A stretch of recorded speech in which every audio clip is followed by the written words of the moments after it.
Seja bem-vindo ao Denso.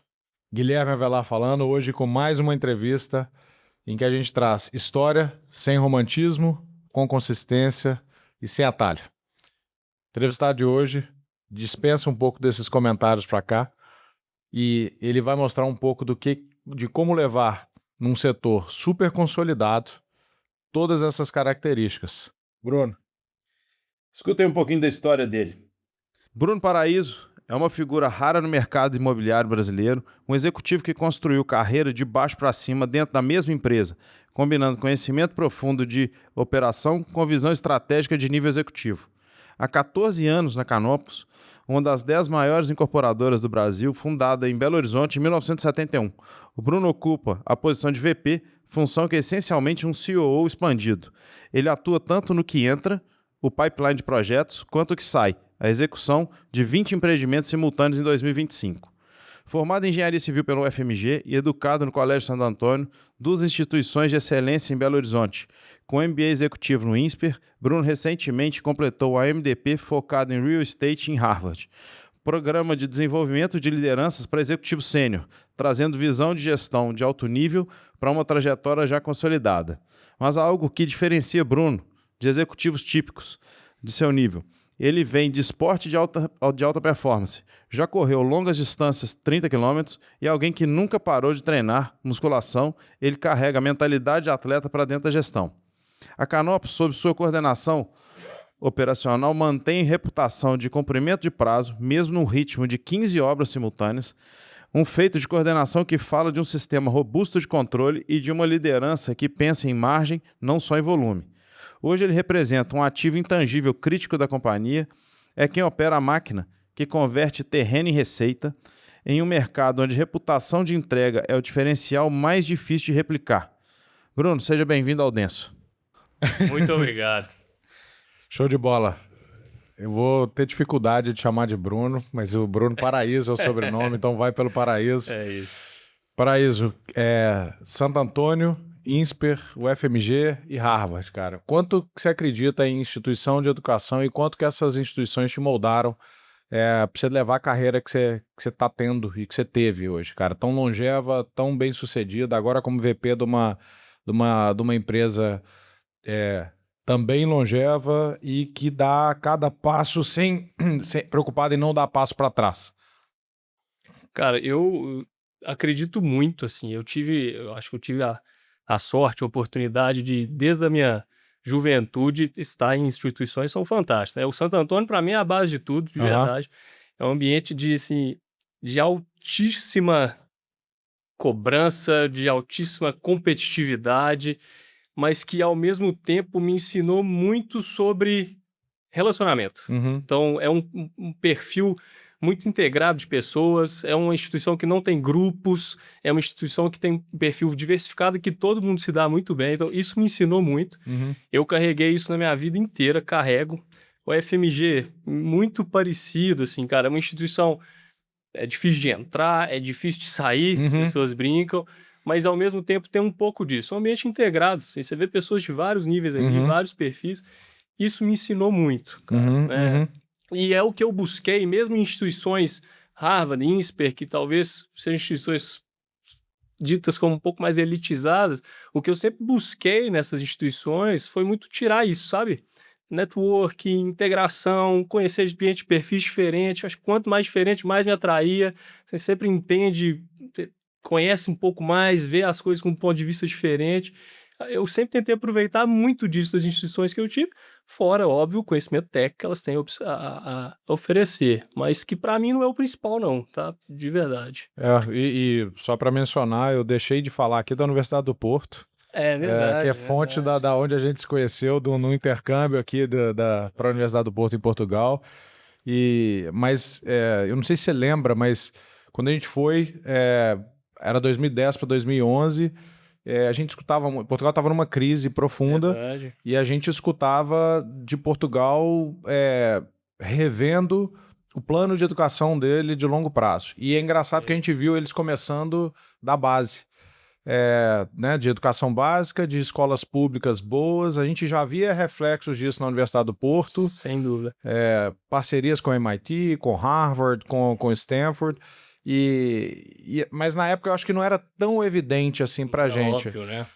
Arrasta 2010 para 2026 e olha o estado que Portugal está hoje, né? Exatamente. Você pega os índices de educação absurdos, você pega as empresas e startups, você olha setores que teoricamente nunca foram tão profissionais e se profissionalizaram. Portugal se destaca com futebol, os caras estão dominando o futebol brasileiro aqui de técnicos, enfim, só para dizer a importância de ensino como ferramental, né, para a execução, né? É bem lembrado, Gui. Foi na época, foi até uma surpresa para mim, pelo menos. Era isso. Portugal numa crise profunda, tinha acabado de ter uma greve geral quando a gente foi, não sei se você lembra.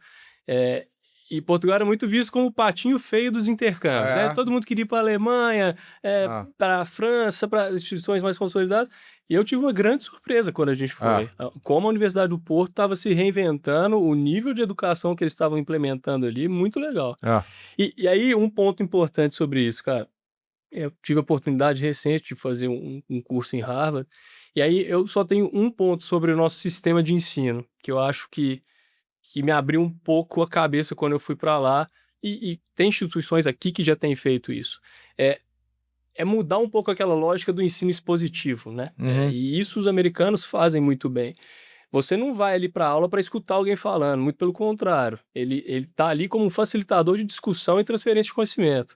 Então, a tarefa de passar conhecimento é muito mais colocada para a turma como em si, e a gente é o tempo inteiro provocado a isso, trabalha em grupos, discussões em grupos, apresentações rápidas no meio da aula. Então, acho que isso é muito legal. Assim, eu acredito muito nessa forma de ensino. Isso no INSPER eu já vi um pouco, em Harvard eu vi muito, e eu acho que é um pouco do que faltou, talvez, lá na UFMG, no Santo Antônio, mas que também é uma evolução, né? No Porto eu vi um pouco disso também. No Porto já tinha um pouco disso. E, cara, faz muita diferença. Te obriga a ir preparado, e é isso, a vida real é isso, né? Você não vai ter alguém ali te falando o que você tem que fazer e tal. Não, você tem que se preparar, você tem que pegar subsídio de onde você acha que pode, você tem que interagir, essas coisas são criadas em equipe, em time, então... E essa forma de ensinar, eu acho que é um negócio que é diferente, assim, e que faz diferença. E eu acho que ele já até começou a responder a parte da pergunta que eu ia te fazer. Que é assim, você passou... Como a gente acabou de mencionar, só instituição super reconhecida e super renomada. Passando por essa história toda, o que você teve que aprender na prática e sob pressão que essas instituições que você fala assim, eu queria, se pudesse ter me ensinado isso aqui, eu cortava um atalho danado. Então, cara, a minha base, né, ela foi muito técnica. Santo Antônio, UFMG, muito técnica.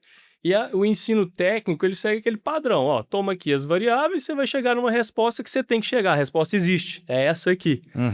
A prática é outra coisa, você tem que tomar decisão faltando informação o tempo inteiro, você não tem certeza do resultado que você vai chegar, você não tem certeza que o que você chegou, o resultado que você chegou, se ele é o certo, se ele é o melhor ou não, você tem que estar o tempo inteiro adaptando aquilo que você está fazendo. E o que você fala, isso, e geralmente sob pressão, com uma expectativa de resultado, com um time apertado. Então, acho que foi quebrar um pouco esse paradigma que vem muito da minha formação, vem da minha cabeça racional de engenheiro. Assim, cara, você não vai ter todas as respostas, você não vai ter todas as variáveis. Muitas vezes você não sabe se o que você chegou é o melhor ou não. Então, tem que ir construindo o caminho. Então, e isso não era ensinado em faculdade, isso foi na prática e errando bastante, né? Assim, essa adaptabilidade que a gente tem que criar, né? Exatamente. Não, e você tem um traço interessante, eu acho que, para mim, mérito seu e mérito da Canopus, que é dificílimo da gente encontrar hoje, que é um cara que entrou de estagiário e agora está como VP. A gente vê isso em empresas super bem-sucedidas, mas ainda assim nelas isso é raro. A que você atribui essa caminhada? Assim, o que esse casamento ele foi a construção dele foi a base de quê, cara? Assim, porque, cara, de 2000 e você entrou lá em 2011, 12 ali. Eu lembro dessa época, enfim, foi mais ou menos a volta do intercâmbio. Foi exatamente após a volta de Porto. Exatamente. Na hora que você volta, entra na Canopus, cara, 2012, 11, até 2026, cara, muita coisa mudou, mas se a gente pensar numa jornada de 14 anos de estagiário a VP, também é uma jornada intensa e rápida. Julgue quem quiser que não é, mas, cara, para mim, pegue o exemplo de alguém, quem foi o estagiário que virou VP em 14, 12 anos, assim. A que você atribui, tanto a Canopus, ao seu perfil pessoal, essa caminhada longeva e em conjunto com ela? Cara, eu acredito muito que todo relacionamento ele é responsabilidade de duas partes, né? Então, quando um casamento termina, não tem a culpa do marido ou da esposa, ele é sempre a responsabilidade das duas partes. Então, e eu acredito muito nisso. Então, acho que tem realmente fatores que eu contribuí, mas tem muitos fatores que a Canopus também contribuiu. Acho que da minha parte, cara, eu sempre acreditei muito em longo prazo. E é algo que é muito alinhado com a cultura da Canopus. Uhum. O Lucas, que é o nosso CEO, ele traz muito isso, não só como discurso, mas a prática, de fato. Então, eu sempre acreditei que, cara, eu vou construir a cada dia. Então, acho que eu nunca perdi o ritmo, eu nunca perdi a constância. Por mais que em alguns momentos são muito desafiadores, a gente sente no limite, a gente acha que a gente não vai conseguir entregar o que está sendo pedido, mas eu acreditei muito, assim, eu acho que essa disciplina eu tenho, eu gosto, a repetição ela não me tira o brilho, então, acho que o ritmo eu sempre busquei, e é o que eu falei, eu sempre fui uma pessoa que valorizei muito relacionamentos, e eu encontrei, aí por outro lado, eu encontrei um ambiente que valoriza isso também. Uhum. Então, eu desde o início ali, mesmo quando eu estava ali em obra, que você acaba ficando muito focado num lugar só, é quase que um silo, é uma operação fora ali do Da headquarter da nave mãe, empresa, né? exato. Mas eu sempre tentei ao máximo buscar o relacionamento, não um relacionamento por relacionar, mas era isso, buscar ajuda. Quando uma coisa não estava funcionando ali, cara, em vez de só reclamar, parar ali e falar, putz, os caras podiam. Não, eu ia lá, no escritório, sentava com a pessoa responsável pelo orçamento, mostrava o meu ponto, sentava com a pessoa do planejamento, mostrava o meu ponto, ia nos suprimentos, mostrava o meu ponto. Então, acho que essa questão do ritmo, de eu acreditar no longo prazo, dessa consistência, de eu não perder o brilho no meio do caminho, essa minha busca por relacionamento e tentar um trato para cima, para baixo, para o lado, de forma igual e genuína, buscando resultado no fim. E eu tenho encontrado uma empresa que realmente acredita no longo prazo. Então, assim, nos momentos ali de crise, de solavancos, não toma decisão precipitada, porque o objetivo está lá na frente. E um ambiente que valoriza esse relacionamento, que cria uma cultura de fato ali. É que usar a palavra família, às vezes ela pode ser meio clichê, mas realmente você encontra um ambiente ali de. Eu acho que é mais seguro, né? Um ambiente mais seguro, um é. ambiente mais livre, que você se sente à vontade. Então, esses dois pontos eu acho que fizeram muita diferença. E uma empresa que acredita em dar oportunidade para quem está ali dentro, cara. Então, sempre me foram abertas muitas portas, sempre me foram apresentadas muitas oportunidades. E aí, do meu lado, eu brinco isso. Eu acho que muitas vezes eu até tomei decisões não da forma mais correta, porque era me apresentada a oportunidade e falava, vou. Fala, tá. Pô, você nem vai perguntar quanto você vai ganhar, qual vai ser seu novo cargo? Não, eu falava, vou. É porque eu sabia que isso ia chegar em algum momento. Aham. Então, acho que foi um pouco disso, cara, assim, tentando resumir. É isso. E em que momento, assim, saiu da sua cabeça o engenheiro técnico da empresa para eles te enxergarem como o próximo VP e atual VP agora, né? Cara, pra mim tem uma. Começou a operar mais sistema, mais gerir a companhia e tal. Eu acho que menos até antes do VP, porque o VP, cara, você já foi. Antes disso, você já foi gestor de muita coisa, né? Mas que horas que você saiu do técnico Mas pra gestão mesmo ali? pra mim tem. Eu acho que o engenheiro de obra ele tem uma vantagem nesse sentido, porque o que acontece é que a gente, desde ali do início da nossa carreira, a gente está inserido num ambiente que é ali um canteiro de obra, e você é a principal figura de liderança. Então, desde o momento zero, você querendo ou não, você tem que trabalhar ali como um gestor, como um líder, você tem que entender aquilo ali como um sistema. Uhum. Lógico, numa escala ali limitada a um canteiro de obra. Mas eu acho que a gente tem essa vantagem, que desde o início, essa vantagem, oportunidade, desde o início a gente é forçado a operar assim. Mas para mim teve um ponto de virada de chave que foi numa dessas, tem uma oportunidade, vou. Que foi quando eu estava ali focado em obra, era numa posição de coordenação, que eu olhava ali mais canteiros, mais torres. mais obra, e me foi aberta uma possibilidade de trabalhar na comercialização de um projeto nosso. Cara, dinheiro para comercial... Muita gente... você sempre brigava, né, cara? Não era um comercial puro, tá? Como a gente entende, mas tinha uma dinâmica parecida, era muito mais processual do que venda mesmo, que eu reconheço que não é o meu maior perfil, né?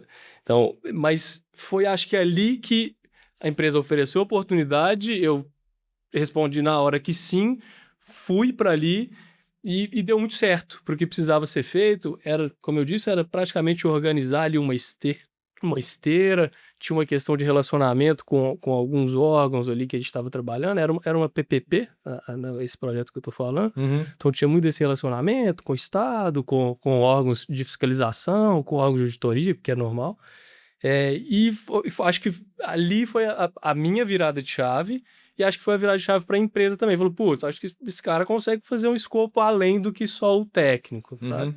Mas foi numa dessas de, quero. E foi. Assume, depois a gente ajusta, depois né? A gente vê como é que faz. E para a educação, acho que de todo mundo, assim, o que chama atenção nesse passo é que ele foi um passo de mudança de função para uma PPP, que para quem não conhece é uma parceria público-privada. Isso envolve conhecer muito de norma de governo, de uma política específica que a gente tem dentro do Brasil e de um trâmite que não é trivial, né, cara? Assim, que é o seu dia a dia de produtividade de uma empresa privada, mas trabalhando com um órgão de governo que, para muitas vezes, os objetivos não estão tão claros quanto aqueles de receita, rentabilidade e objetivos comuns de empresas que são listadas em bolsa e que atuam só no mercado privado. Sem dúvida. Eles vão para além disso. Sem dúvida. Então, assim, o desafio que parece ser só uma mudança de função, ele veio uma mudança de função com uma pitadinha de Brasil ali, né, cara? Olha só, eu me lembro muito bem, assim, a primeira coisa que eu tive que fazer foi pegar o edital, toda PPP tem seu edital e sua licitação, e ler. Imagina, putz, faculdade de engenharia, o que eu tava acostumado a parar para ler, mas primeira coisa que eu fiz, então, muito diferente de fato. Muito diferente, foi muito legal, foi um puta projeto, e é o que você falou, não é a lógica ali tradicional da rentabilidade, da produtividade, né? Tem uma série de outros aspectos. Acho que isso foi a minha grande virada de chave, cara, assim. Hoje, dentro da construção civil, nós tomamos a liberdade aqui de consultar alguns dos seus ex-colegas aqui para entender como é que eram as suas referências. Aí ferrou. Corta. Mas assim, a pergunta tem relação com um dos depoimentos que a gente recebeu aqui também. Para lidar com o nível e que eu acho que de fato pelos resultados de excelência que a Canopus tem na operação dela, ao longo do caminho, que métrica ou métricas que você aprendeu, cara, que dentro da construção civil e dentro do setor que vocês estão, que é um setor, vocês têm alguns pilares, né? Tem tanto ali, ou já tiveram a parte de Minha Casa Minha Vida, tem agora também uma parte de um pouco mais de escala com a linha Today, e tem a parte um pouco mais de luxo, né? Médio alto. E o que são as métricas, assim, chave para você calibrar não sei se é ROIC, o que são, por onde que você pilota, que botão que você aperta dentro do seu dashboard de controle da operação, que hoje se mostrou, você achava que era, sei lá, métrica de avanço de concreto lá atrás, e na hora que você entrou aqui na ponta de gestão, cara, você começou a entender que era outra coisa. Não, boa. Eu acho que assim, tem alguns pontos, Gui, e antes de entrar na métrica específica, eu acho que tem uma coisa muito importante dentro... Até para te interromper, por que eu associei com os depoimentos dos seus colegas? Um deles falou, cara, o Paraíso ele é um índice humano. Qualquer índice que eu pergunto pro cara, ele sabe atualizado para ontem e o conceito daquele índice. Então, aproveitei para trazer que eu acesso o Google sem as pessoas verem. Mas, cara, antes de entrar no índice específico, e aí eu vou chegar lá... Acho que tem uma coisa muito importante para qualquer operação e na nossa, pelo ciclo longo, é você ter a cadência da informação. E aí, o que eu quero dizer com isso? Assim, é você conseguir acompanhar a informação o mais rápido possível e de forma mais transparente possível. Então, isso é ponto de partida.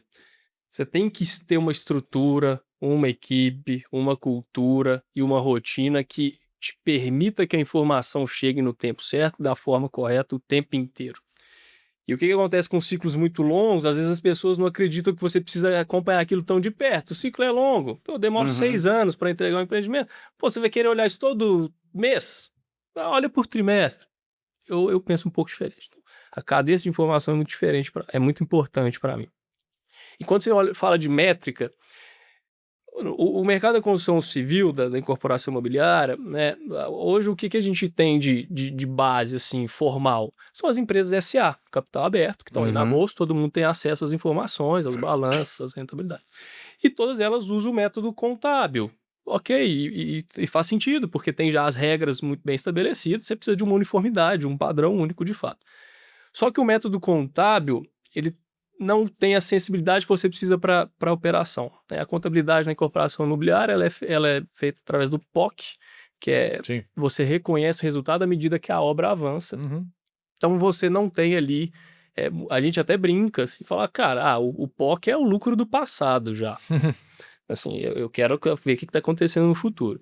E é por isso que eu uso muito, a gente usa muito como Canopus, é a métrica de VPL.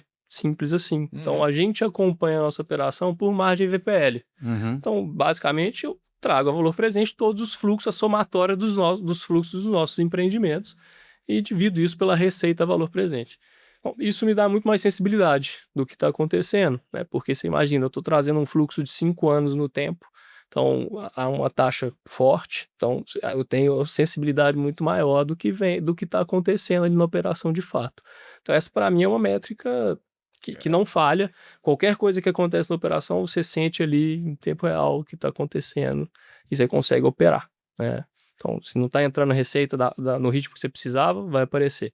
Se você está postergando o recebimento de receita, vai aparecer. Postergar pode ser atraso de obra, pode ser VSO mais lento.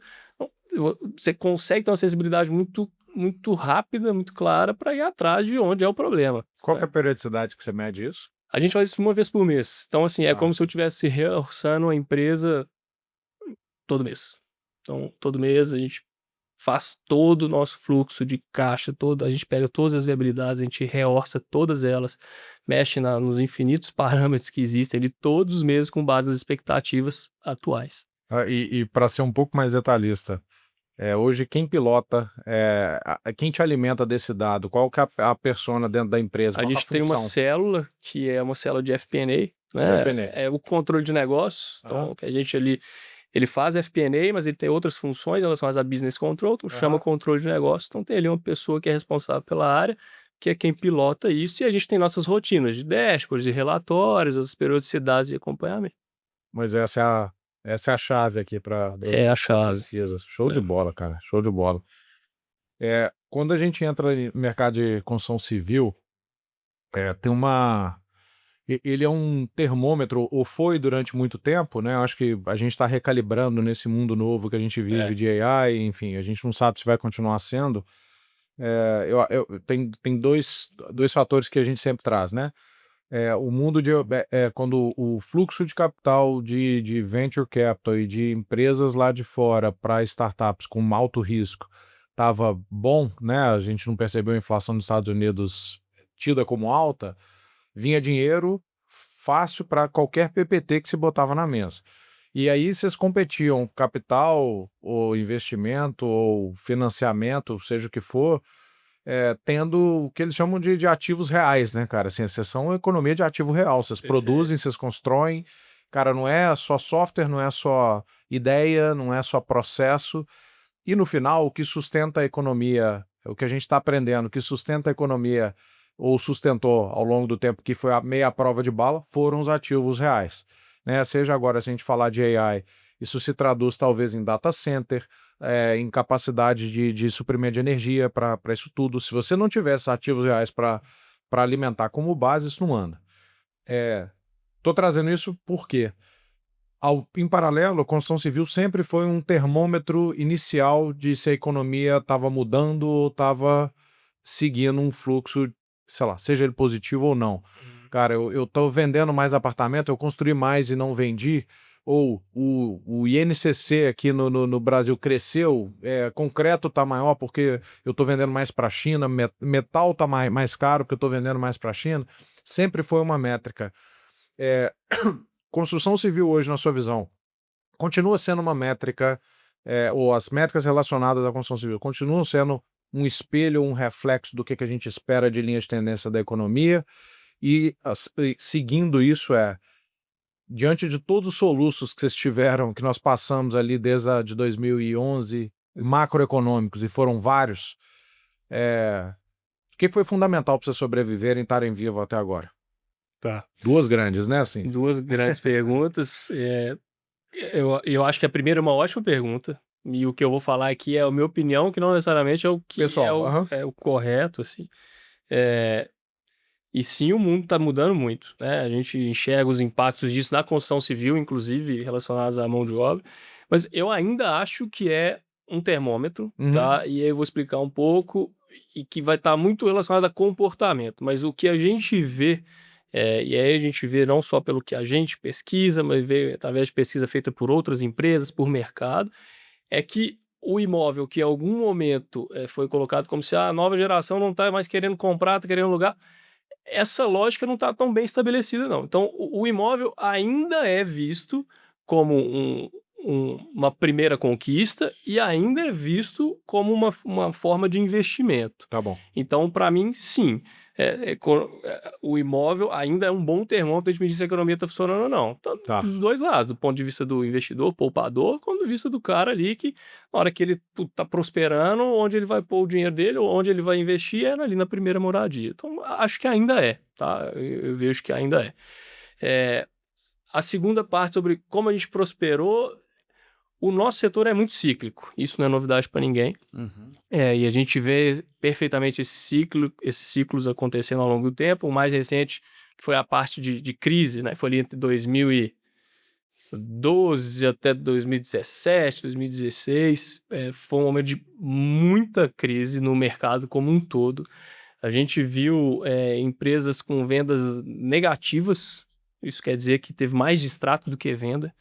E eu acho que o que aconteceu muito no mercado, só lembrando, voltando atrás, 2008 teve aquela janela de IPOs, né? Principalmente voltado ao mercado imobiliário. Foi quando saiu o direcional, MRV. Então, muita gente com muito dinheiro em caixa, o investidor por trás, cobrando guidance, cobrando land bank. Então, as empresas, mesmo durante esse momento de crise, elas continuaram lançando, continuaram mobilizando capital em land bank. Eu acho que essa foi a nossa grande decisão ao longo das crises, na verdade. Foi a decisão sábia de, cara, eu não tenho investidor atrás, eu não tenho que entregar guidance. Tô vendo aqui, o mercado, o que eu tô vendo aqui pra frente é que a coisa não tá funcionando. Freio de mão, vamos parar, segura um tempo. Putz, mas como é que você vai manter sua estrutura? E é lógico que essa preocupação é válida. Mas você manter sua estrutura ali ociosa, você sabe quanto custa. Você fazer maus negócios, você não sabe quanto isso custa. Você tá alavancando prejuízo. A estrutura parada, eu sei. Custa ali R$1.000 por ano. Tô gastando R$1.000, vou gastar R$1.000 durante os próximos 3 anos. Consigo suportar? Não consigo. Agora, se você fizer negócios durante esses 3 anos que você não faz ideia do resultado em função do ambiente macroeconômico, aquilo pode virar prejuízo 10 vezes maior do que você manter uma estrutura. Então, acho que foi isso, esse pé no chão, sabe? Essa tomada de decisão consciente, essa visão de longo prazo ajuda. Cara, meu objetivo é me manter vivo nos próximos 30 anos. Então, se os próximos 1 ano eu não operar ele no volume que eu preciso, cara, tudo bem, sabe? Então, foi muito isso. Né? Entendi. E estrutura financeira. Né? Só traduz pra gente o que era o guidance para que os investidores demandavam. A empresa fala o seguinte, olha, o meu guidance para o ano que vem é lançar 2 bi. E tem que lançar 2 bi, porque você tem independente da variação no meio do caminho. Você tem uma pressão gigante no investidor. Agora, você vai lançar 2 bi num mercado que não está vendendo, que você tem venda negativa, que o índice de distrato está altíssimo, sabe? Mas aí é uma cadeia de... Isso foi a base da promessa que fez o investidor alocar capital. Se ele tiver que fazer, ele vai cobrar. E somado como outro ponto. O que acontece na incorporação, e todo mundo já escutou alguém falando, alguém explicando, dando um curso de que você consegue fazer a incorporação sem pôr dinheiro. Acho que todo mundo já escutou. Então as pessoas acreditam muito na alavancagem da incorporação financeira, da incorporação imobiliária. Que é, você, vou tomar dinheiro do banco aqui, não preciso gastar com obra. Então, e aí as empresas, elas se alavancam muito, se alavancaram nesse tempo, e quase que virou uma necessidade continuar lançando. A bicicleta não podia parar, né? Então, eu estava muito alavancado, putz, eu preciso mostrar que minha operação vai continuar crescendo para eu ter laço para tomar mais dívida. É uma coisa que não faz muito sentido se a operação dela está indo para baixo, né? Mas é a lógica que muitas pessoas adotaram e que hoje a gente ainda vê isso acontecer, tá? Isso acontece. Nível de alavancagem muito alto, e aí a pessoa ela se encontra ali ela se encontra contra a parede. Tô muito alavancado. Eu ponho o pé no freio aqui e falo, putz, aí ferrou, eu não vou conseguir tomar mais crédito, aí minha operação não vai crescer e continua acelerando. Isso, se atribui isso quase em todas as crises, e esse foi o comportamento que talvez fez a Canopus sem dúvida sobreviver. Nenhuma. É saber o momento de recuar, é a visão de longo prazo. Putz, cara, se no próximo ano eu não fizer exatamente o que eu estava planejando, tudo bem, porque a minha visão é de 30 anos. Então, 1 ano em 30 fica mais fácil você tomar aquele sacode, né? Assim, putz, 1 ano, mas tem 29 para eu recuperar. Eu acho que é muito relacionado a isso. Quem que vocês têm que convencer nessa visão de longo prazo, cara? Assim, quando você pensa internamente dentro da Canopus, o capital é todo... Cara, ele é todo interno. Tô falando porque não é trivial, cara, você convencer... a gente tem uma assim, isso acho que é mérito total ali da alta liderança. A gente tem uma estrutura de capital muito bem montada. Então, assim, existe uma responsabilidade financeira muito grande. Então, isso nos dá um pouco de conforto para essas tomadas de decisão, Legal. naturalmente, né? E é algo que não se abre mão. Assim, é aquela máxima, cash is king, estrutura financeira primeiro, para a gente ter base de suporte. Eu acho que o desafio nosso nessas tomadas de decisão, às vezes, de desacelerar, de putz, olha, estava planejado X, mas vamos fazer 0,7X, porque é engraçado, né? Mas é muito mais você saber comunicar internamente. Perfeito, essa é a minha dúvida. É saber comunicar. E o desafio é muito mais ali para baixo. Para cima, acho que isso está muito bem consolidado. É muito mais para baixo para o pessoal entender. Não é que a empresa não está funcionando. Gerar desespero.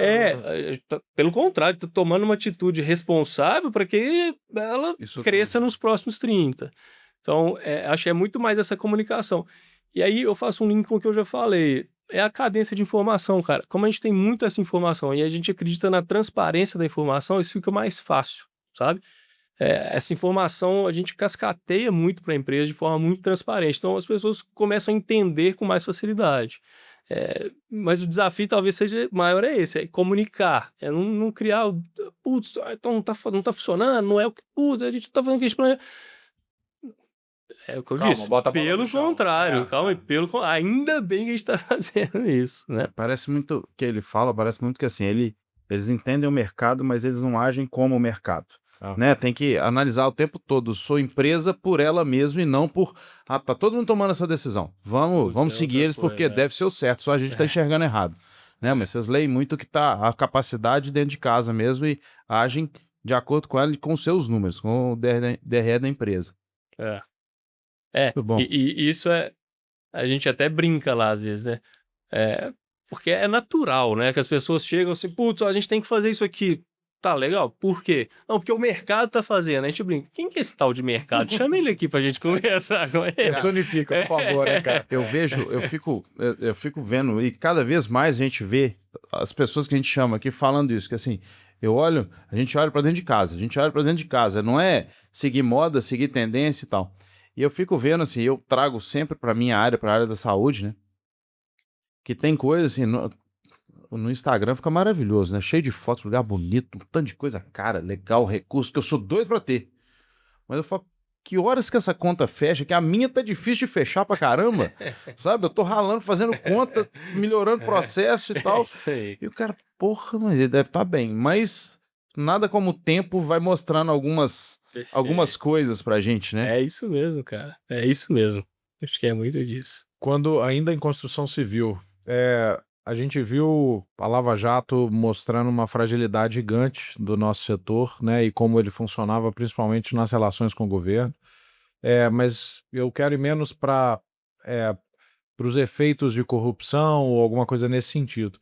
A Lava Jato ela mostrou também como o Brasil é fechado na construção civil e para empresas estrangeiras.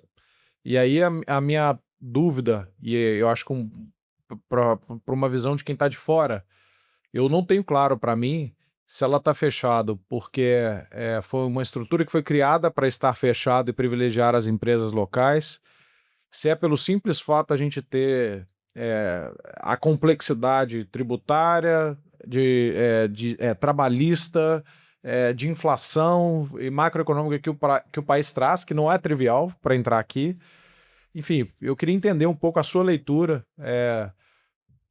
Assim, a gente tem uma chinês construindo agora, anunciando a usina hidrelétrica que vai ser talvez 6 vezes a Três Gargantas, cara. Assim, não é possível que esses caras não tenham uma capacidade igual ou suficiente para entrar aqui, tanto para a parte de infraestrutura quanto para o mercado imobiliário.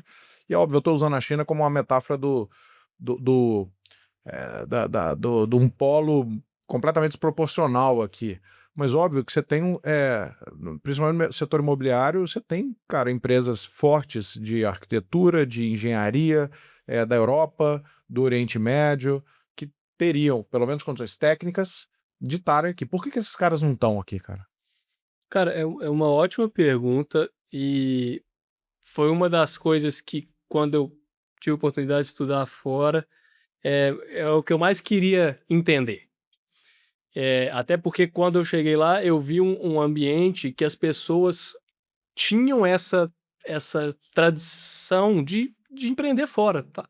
Então, o cara que tá ali na Europa, e aí por proximidade geográfica, e eu acho que esse é um ponto, tá? A nossa geografia acho que não favorece esse sentido.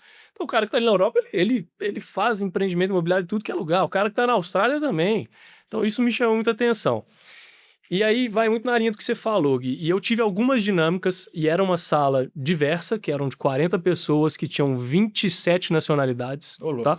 Tinha gente de todos os continentes. Então tinha gente lá da Austrália, África, Europa, todos, América do Norte, América do Sul, todos os continentes estavam ali. Ásia. Então eu consegui ter um pouco desse feeling. E vai muito na linha do que você falou. A gente teve algumas dinâmicas, voltando, que era justamente isso. Como você avalia um empreendimento de real estate que você vai fazer fora? E aí, sabe o que as pessoas, principalmente as pessoas Europa, América do Norte, pontuavam quando a gente estava falando de países ali... eu não gosto desse termo, tá? Países em desenvolvimento. Primeiros Hemisfério itens... Sul, vai. Hemisfério Sul, Primeiros itens, sabe o que era? Corrupção. Inflação, insegurança jurídica. Esses eram os primeiros sempre que eles apontavam. A gente já ia com uma visão um pouco mais técnica, dificuldade de execução, e realmente, né, eu acho que o negócio imobiliário é um jogo de players locais, então você depende muito ali dos locais, e a gente ia muito nessa linha, putz, é importante você ter um parceiro local, é importante você conhecer a legislação, então os caras estavam preocupados com essa camada. Então eu acho que é muito isso. Acho que tem muito essa preocupação de corrupção, tem muita essa preocupação de fragilidade da moeda, de desvalorização cambial, de incerteza jurídica, de inflação. Acho que tem muito isso, tá? Foi um pouco que eu consegui capturar. E aí, olhando por outro lado, é o que eu disse. É um jogo, realmente, é um negócio complexo que você depende muito de parceiros locais. Isso é claro para mim. Isso acontece dentro de São Paulo, por exemplo. Você tá ali em São Paulo, você quer ir para Campinas, putz, calma aí. Quem que é o arquiteto lá? Quem que é o cara que conhece o processo de aprovação lá? Porque é diferente. Mas, de novo, você volta para o processo de aprovação de alguma coisa com o governo, né? Assim, É isso. Quase sempre. Eu estou perguntando isso porque, assim, trazendo um pouco da minha experiência, quando você olha, e eu não tenho nenhuma experiência no mercado imobiliário, de imóvel residencial, mas tem alguma na parte de infraestrutura. E quando você vai atuar em mercados como Chile, Colômbia, México, você vê uma diversidade de empreiteiras que são indianas, espanholas, aos montes ali, até pela barreira de idioma, e não necessariamente os caras entram, cara, desde o momento, sei lá, eu quero plantar a bandeira com a minha empresa do princípio. Às vezes ele tem uma Canopus do Chile, o cara entra e fala, ô Canopus, você entende desse mercado, você entende da política, eu entendo, sei lá, o mercado que eu tava, energia renovável. Eu entendo de como construir uma usina solar, eu entendo como construir uma fundação de usina eólica. Junta comigo, você me ensina essa parte aqui, a gente junta e vamos embora. Isso aconteceu aos montes e continua acontecendo. E esses caras não quebram nesses países.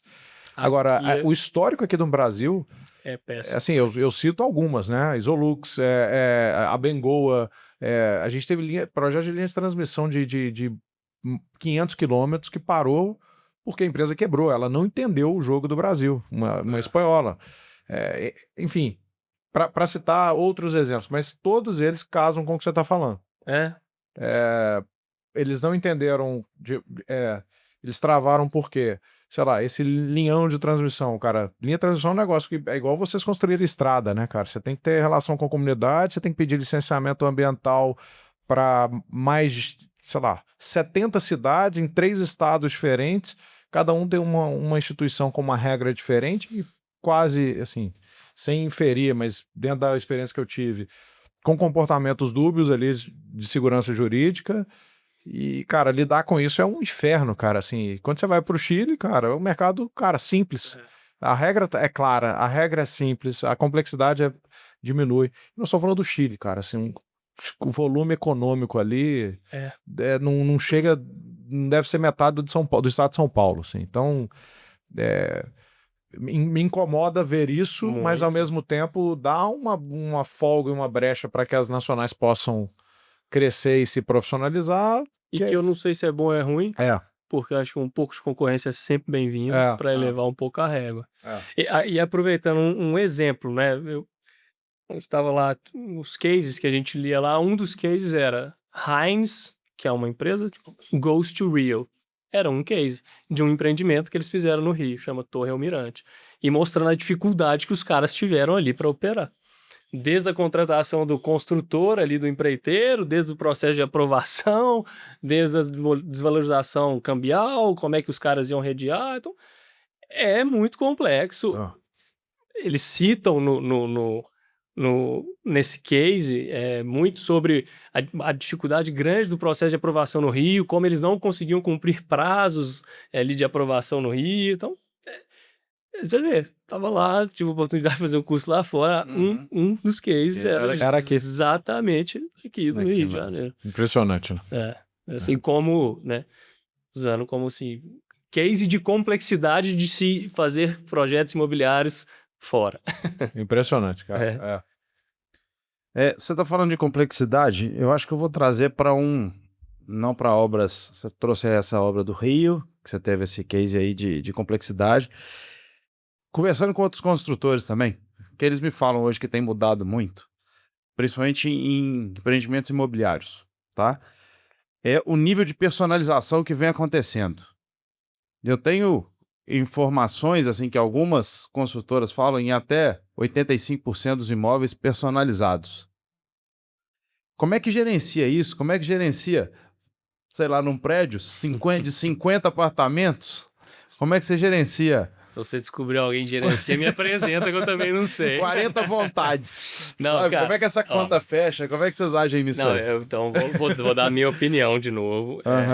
É claro que eu sei que existe esse comportamento do consumidor, eu sei que é uma demanda, mas aí eu acho que a gente tem que ter sempre aquela responsabilidade na empresa de entender até onde dá pra gente ir, até onde não dá. Então, a gente tem uma disciplina muito grande nisso, tá? Então, assim, a gente tenta manter o máximo de padronização até onde é possível. Lógico, você tem que atender o cliente, isso não tem dúvida, tá? O máximo de padronização, justamente porque você tem uma eficiência que você consiga entregar com qualidade. Soluções para isso, muitas vezes que eu acredito, tá? Que facilita, são ter parceiros que você pluga. Então, cara, eu não preciso ser especialista em fazer marcenaria de um apartamento. Cara, eu vou plugar um parceiro, né? Eu vou plugar um parceiro que já entrega essa solução para o cliente. Ele faz desde o projeto até a entrega de eletrodoméstico, ele compra. Então, eu acredito muito mais nessa linha, tá? Porque quando você vai para esse nível de personalização, o impacto na operação é imediato. Tem muita gente que fala que não, isso é até um bom negócio. Cara, não é. Você perde produtividade em obra, você leva a equipe a um... Você precisa de um outro tipo de skill da equipe, tá? É uma equipe diferente para tocar aquilo ali. Eu imagino que a equipe isso muito custa, maior. isso custa, isso tira ritmo, e muitas vezes você não consegue repassar isso para o cliente, sabe? Então, é muito complexo. A gente tem muita disciplina disso, a gente tem bastante pé no chão, eu sei da demanda, mas a gente tenta atender até certo nível, a partir daí pluga parceiros. Entendi. Tá? Mas é muito difícil. Porque eu pergunto isso que eu fico o tempo todo. Na hora que eu vou analisar imóvel para usar como clínica, usar em outros tipos de negócio, e conversando com esses caras das outras construtoras, que a gente vê muito imóvel sendo construído, posso usar o termo errado, tá? Mas sendo entregue na laje, que aí assim, você já vai ter que personalizar e fazer do seu jeito, né? O outro, que é um dos que eu tenho mais proximidade, tem o apartamento todo montado, só que aí vai ter essa personalização. Lógico que até uma certa fase da construção é permitida, a partir da outra não. Então, eu fico pensando assim, ainda mais para investidores, como é que isso aí vira um negócio bom de comprar lá e deixar lá, que a gente vê muito isso hoje, né? Vai alugar um imóvel para investimento, para você alugar para uma outra pessoa, você deixa ele na laje. Como é que isso vale a reforma toda e como é que isso começa a render, ainda mais se for imóvel comercial? Né? Eu ainda não entendi e fico tentando conversar isso para eu entender como é que funciona. Você sabe que no mercado de São Paulo, inclusive, essa lógica se aplica inclusive para o residencial. Sim, né? é isso. O apartamento por isso lá. mesmo. E é o que eu falei, sim, do ponto de vista de investimento, se você pensar para um cara que está comprando ali para alugar, é ruim, né? Porque ele vai ter que ficar ali depois 4 meses até ele começar a rentabilizar. Mas é o que eu falei, cara. Você tem que trabalhar até o limite que você consegue. Então, a gente oferece alguns kits de personalização, opções de planta, a gente oferece. Para fazer aquela personalização fina, parceiros. E hoje surgiu, é uma dor do mercado. O cliente tem essa demanda. Então, surgiram muitas empresas que trabalham justamente aí. Então, pega o cara que é o investidor, ele monta o apartamento para o cara e depois ainda faz a gestão. Você tem uma série de empresas trabalhando dessa forma. Aproveitando essa chance de mercado. Agora, você ligar ponta a ponta, né? Você entregar já a solução pronta ali para o final, você fazer isso em escala é difícil. E eu te confesso que eu não sei nenhuma operadora que faça isso em escala. Geralmente tem empreendimentos específicos que o cara faz, ele abre uma unidade de negócio que faz, tal. Mas em escala, porque é muito difícil gerenciar. É muito difícil. Imagino. E isso vai literatura básica de administração, né, cara? Você tem grafo de customização versus padronização, né, cara? Então, assim, não tem... isso. Não existe orçamento barato para customização alta, né, cara? Assim, não tem... É logicamente impossível a gente chegar nisso. Eu queria agora começar a entrar, assim, acho que primeiro, só para a gente fechar essa parte da complexidade do que você traz, eu queria começar a misturar isso um pouco com a sua rotina de saúde, cara, porque eu acho que eu acompanhei um pouco no tempo que a gente morou em São Paulo e eu lembro um pouco da sua rotina do Rio, eu acho que o do Rio também foi... eu lembro de uma conversa que a gente teve lá da sua dificuldade, da dificuldade diferente, aí voltando para o regionalismo, né, assim, de cidade a cidade já é um negócio diferente. Você estava numa construção que o tipo de atrair o tipo de mão de obra era um desafio absurdo e a manutenção dela e a peculiaridade que ela trazia lá no Rio era um negócio diferente. E obra é uma rotina que começa cedo. Né, obra em geral, cara, tá todo mundo lá às 7 da manhã, porque você tem que aproveitar o horário possível de barulho, de prefeitura. Encaixa pra gente o que é uma rotina sua hoje, como VP de uma das maiores construtoras do Brasil, sob a ótica de como você se organiza para gestão de pessoas, como você se organiza para o tempo de produção e como você se organiza para tempo pessoal, seja ele físico, social, família, enfim... Como é que é a sua rotina, sei lá, semanal ou diária aqui, cara, pra gente ter alguma noção aqui? Como é que é possível isso? Cara, não, se você citou exemplos, e realmente a rotina de obra, no negócio de construção, ela é pesada, tá? Não especificamente obra, ela é pesada. E acho que. Mas aí o jogo é esse. Esse é o tabuleiro que você tem que jogar. Não adianta você ficar reclamando. É assim, é como você. É a condição. É né? como você se organizar, né? E acho muito responsabilidade é nossa mesmo de fazer. Você que conhece, né, a gente teve bastante contato, morando lá em Porto. Eu sou um cara que, assim, gosto muito de esporte, né? Aham. Sempre pratiquei, é algo que me deixa bem, que me traz disciplina, que me dá paz de espírito. Ele precisa estar na minha rotina. Então, eu faço esporte hoje todos os dias. Eu, há pouco tempo atrás, estava até fazendo 8 vezes por semana. Eu falei, putz, tem mais vezes que dias. Deixa eu dar uma adaptada aqui, esse negócio não vai funcionar. Tinha dia que eu treinava 2 vezes. Gosto muito, eu sempre começo meu dia com isso. Tá 5h15, meu despertador toca. Vou, né? Hoje eu tô fazendo musculação, corrida, boxe. Então, assim, é religioso. Sempre começo meu dia assim. E no trabalho, cara, eu acho que isso é um aprendizado que eu fui criando com o tempo. É muito importante a gente ter rotina. Então, eu tenho as minhas... Você perguntou, né? Pessoas, produção... Tal. Eu tenho as minhas rotinas hoje, acho que todo mundo que deve vir aqui fala a mesma coisa, assim, onde está a sua maior dor? Pessoas, acho que sim, é o nosso desafio manter o time O engajado. mais variável, né, cara? Não, e é o mais variável, é manter o time engajado, são diferentes perfis, então eu tenho as minhas rotinas com todas as pessoas ali que fazem parte da minha equipe muito bem definidas, de one-on-one, tem as rotinas que são mensais, tem as rotinas que são quinzenais de acompanhamento, então isso é muito bem travado na minha agenda. Lógico, no dia a dia, uma ou outra você tem que ajustar, faz parte, mas eu não abro mão de ter essas rotinas muito bem definidas. Na minha agenda, eu tenho, o pessoal até brinca assim, às vezes, né? Pode marcar tal dia? Eu falei, olha a minha agenda. Mas ela tá travada. Ela tá travada, porque... Então ela está travada, né, cara? Porque eu travo momentos de produção, é isso mesmo, cara, porque tem que ter.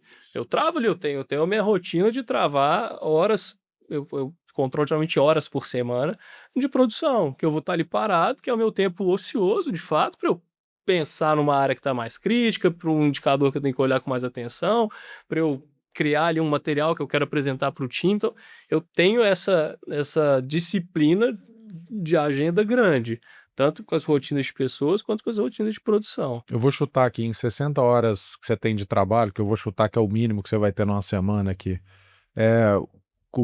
Qual que é o seu chute aqui de quantas horas produtivas você aloca para parar e pensar, cara? Eu tenho um mínimo que é de 2 horas por dia, então são 10 horas aí na semana pelo menos, mas eu tento ficar perto de 15. Entendi. Então um quarto, quase aí. Eu tô chutando 60, não sei se meu chute tá preciso aqui. Não, é por aí, por aí. E você distribui 50. Isso em 2 turnos ou você vai direto um bloco de 2 horas? Não, eu mantenho um bloco de 2. Um bloco. Eu paro um pouquinho, senão não aproveito. Eu paro um pouquinho ali, aquela pausa criativa, o pessoal realmente faz diferença pra mim, cara. Então eu paro ali 15 minutinhos, vou, como um negócio e depois eu continuo. Até pra desligar uma chave, ligar outra. Exatamente. Mas eu tenho essa aprendi a ter essa disciplina, né? Não tinha, não. Esporte à noite tem? Então, eu tava treinando 2 vezes no dia, eu tava fazendo boxe, aprendi, eu já fiz umas 10 modalidades de esporte, eu gosto, eu vou testando. Aí comecei a fazer desde o meio do ano passado, tô gostando bastante, eu fazia à noite. Só que, cara, aí começou a atrapalhar meu sono. É isso que eu ia falar, ele te dá uma agitada, né? Começou, foi agitado. Aí eu acordava, a gente tava falando antes, eu acordava 3 horas da manhã ali, putz, aceso ainda. Então, aí eu fui calibrando pra tentar sempre colocar de manhã. Pra mim funciona muito bem. E aí começa... O dia que eu não faço, putz... E deve ser bom, né? O boxe, por te animar e te excitar, de manhã deve pegar e começar logo o seu dia, né? Mais até às vezes do que musculação, né? E assim, eu já tinha feito muito esporte, a única luta que eu tinha feito era capoeira, que é uma pegada um pouco diferente, mas putz, luta, tô gostando muito, cara, porque é um momento ali que você tem concentração absoluta. Você sai do mundo e tem que pensar só ali, né? É aquilo ali. É que eu falo muito da musculação e que muita gente perde a vontade de ir, porque na musculação você consegue pensar nos seus problemas. Né? No resto, no esporte mesmo, que você tem que ganhar de alguém ou treinar uma coisa específica, você desliga do mundo. É isso aí. E isso faz muita diferença. Isso faz muita diferença. Eu lembro de uma numa passagem, sei lá, acho que a gente teve... já conversou muito de esporte em geral, de natação, de tudo, cara. Motivação inicial de esporte, até da própria natação, que você foi longe, né, cara? Você foi pelo menos até uns 14 anos aí. Cara, motivação inicial foi sobrevivência, cara, foi esporte pelo esporte. Assim, o que que você passou ali e que virou, fez virar esse hábito aí de esporte? Porque parece assim, naturalmente você é um cara de tocar bumbo, cara, de rotina, assim. Você funciona bem com isso e você transmite isso bem por onde você passa. E é comum todo mundo que a gente traz aqui da área de operação, é comum ter um pouco desse comportamento, né?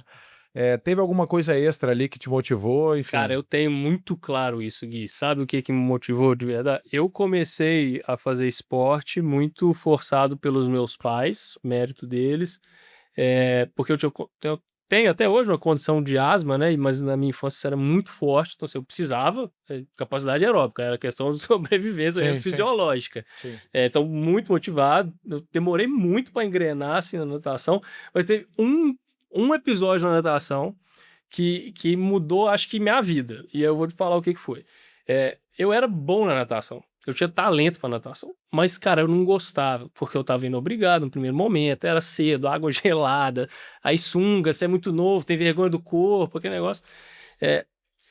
Só que eu era bom. Então, assim, eu podia ficar sem treinar um tempo, eu chegava lá na piscina, tomada de tempo, eu ganhava. Eu chegava na frente, e aí eu ficava confortável. Aí teve um dia que foi a primeira peneira da equipe.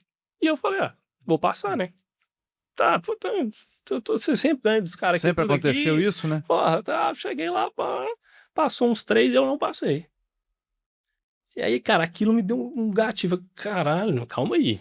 Não é só você ser bom, não. Você tem que treinar, você tem que ter técnica. E eu fui atrás, eu fui perguntar, mas por que eu não passei? Não, sua técnica não tá legal ainda. A forma como você tá tirando a água por baixo não tá legal, você não tá batendo perna do jeito que você tem que bater, sua perna tá arrastando. Cara, eu lembro dessas coisas. Então... Quantos anos você tinha? Sei, eu não tenho muita certeza, mas eu devia ter uns 12, por aí. E fixa, né, cara?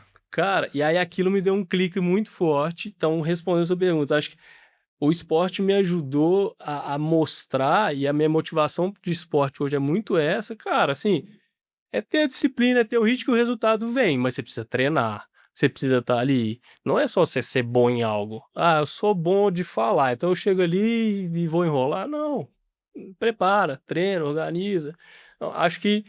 E hoje eu levo muito assim. Então, quando eu começo um esporte novo, eu tenho essa cabeça. Cara, não, deixa eu treinar, porque eu quero chegar num nível diferente. Uhum. E eu sei que dá pra chegar, mas você tem que treinar, tem o caminho e tal. Acho que foi muito isso. Eu lembro desse episódio, assim, cara, muito nítido. Claramente, né? Nítido. É o primeiro, um dos primeiros nãos da vida, né? Assim, quando é seletivo ainda, né? Que excelente. Não, você tem que adaptar, né? Não, você não vai. Isso aí a gente lembra e trabalhando bem não vira trauma, não, né? Vira até solução de outros problemas. Pra mim foi o caso, pra mim funcionou muito bem. É isso mesmo.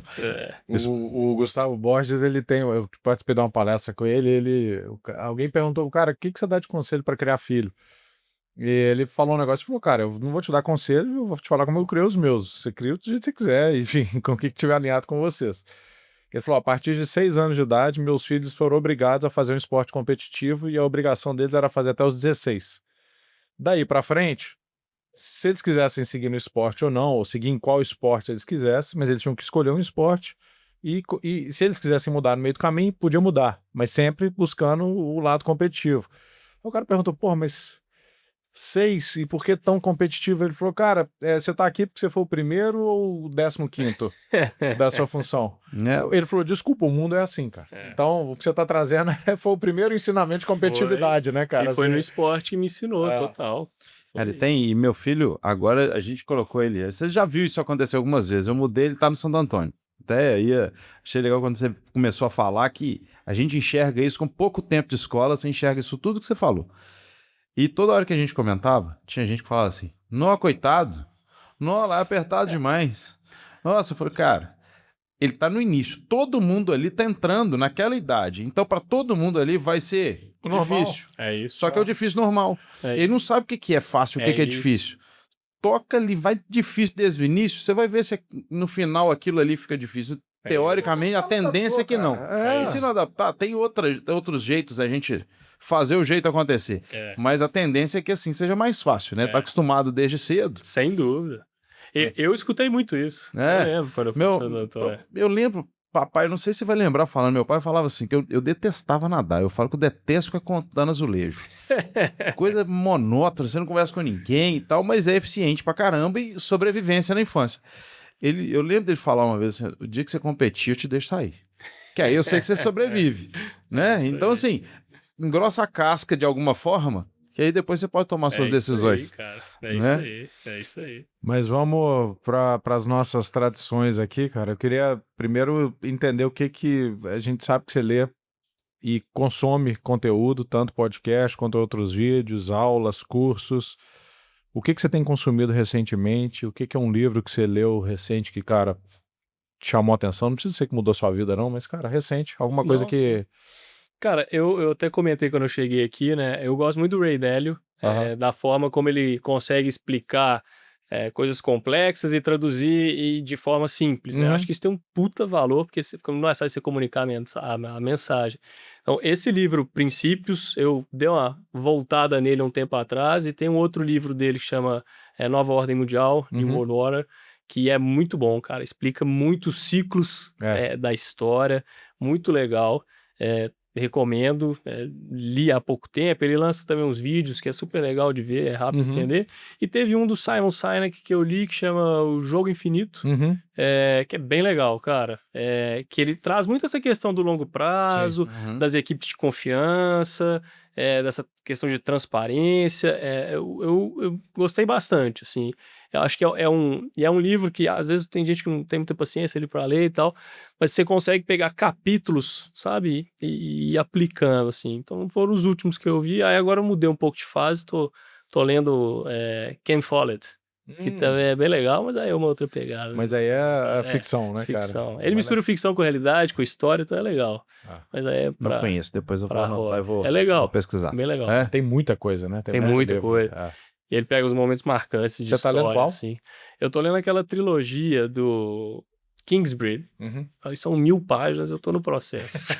Cara, é isso que a gente tava comentando agora há pouco também, que eu tenho uns livros, Revolta de Atlas. Já leu? Não, nunca li. Mas 1.300 páginas. Sei, conheço. Todo executivo fala que é bom ler, né? Não li, eu olho para aquele negócio, cara. Eu falo, pô... E assim, é preguiça, né? Você partir assim, 10 páginas, você lendo 10 páginas por dia, em 3 meses tá lido. E uma sumidade de indicação, né? Mas... E pessoas que você escuta e presta atenção e segue os conselhos, ou, mais ainda, aqui de Belo Horizonte, ou perto de nós, né? Que pode vir aqui contar história e tal. O primeiro, fica à vontade. A segunda, se puder ser aqui de Belo Horizonte, melhor ainda, que a gente vai querer conversar com ela. Tá, não, deixa eu pensar aqui, cara.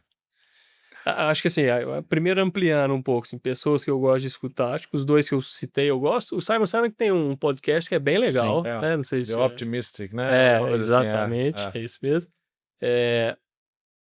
O Ben Shimon eu gosto muito do que ele fala, é um cara que eu gosto. Cara, o Bernardinho aí, chuveiro molhado, mas, cara, ele é brilhante, muito legal o que ele traz sobre performance de alto nível. Eu gosto muito, uso muito, assim. Muitas vezes quando a gente tá fazendo apresentações e tal, eu gosto de levar. Inclusive, eu gosto de levar muita coisa relacionada a esporte, assim, pra turma. Acho que traduz muito o que a gente precisa. Agora, de BH, cara, tem uma pessoa que aí... Eu gosto muito, que é o Lucas lá da Canopus, que eu acho que é um cara que tem uma visão é o que eu disse antes, assim, de longo prazo, cara, muito diferenciado de tudo que eu já vi. Assim, tem hora até que você fala, cara, eu não tô enxergando, não. Calma aí, não tô meio míope aqui, né?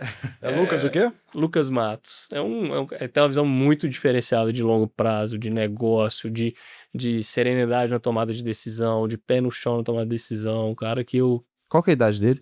Está com 64, alguma coisa assim, 63. Que legal. É diferenciado, realmente é diferente. Que show. Não, legal demais. E o segundo, o último aqui cara, todo mundo que passa aqui a gente recebe um autógrafo e aí a gente queria o seu. Eu morei com o Paraíso e não saí sem um autógrafo dele, cara. Então, assim, tô tirando um atraso. Mas, cara, queria só agradecer o papo com o Bruno Paraíso aqui, VP da Canopus, hoje toca operações e engenharia. Então, é um cara que traz um elemento para mim. Todo mundo que a gente conversa, e a gente pediu depoimentos aqui de colegas de faculdade, de outras pessoas, todo mundo reconhece nele um ponto que a gente preza muito aqui no Denso. Tem talento? Claro que tem, mas o que desse talento veio natural dele e o que foi de acúmulo de 20, 30 anos com esforço diário de todo dia, dedicando tempo para aquilo que ele tem como objetivo. Cara, em algum momento isso aí não importa mais, né? Ele traz essa consistência para tanto tempo e o acúmulo fica difícil de competir, né? Então, com a idade que ele tem, com o legado que ele está construindo e com a rotina que ele tem, tanto familiar quanto pessoal, para a gente é um exemplo e para todo mundo que está assistindo aqui, é um cara de Belo Horizonte que tem exportado um jeito de pensar, um jeito de viver, para muito além de Belo Horizonte, para muito além de Minas, dando show em Harvard. Para quem não sabe, o projeto dele ganhou dentro da competição. Ganhou, foi bom. Os caras subestimaram o Brasa, cara, e aí nós viemos com tudo e chutamos a porta lá, cara, mas acho que a dimensão que ele traz é calada, mas é consistente, é tudo que a gente preza aqui dentro do Denso. Para mim ele é uma das personificações que a gente quer trazer e quer ter aqui para trazer para vocês, para acrescentar.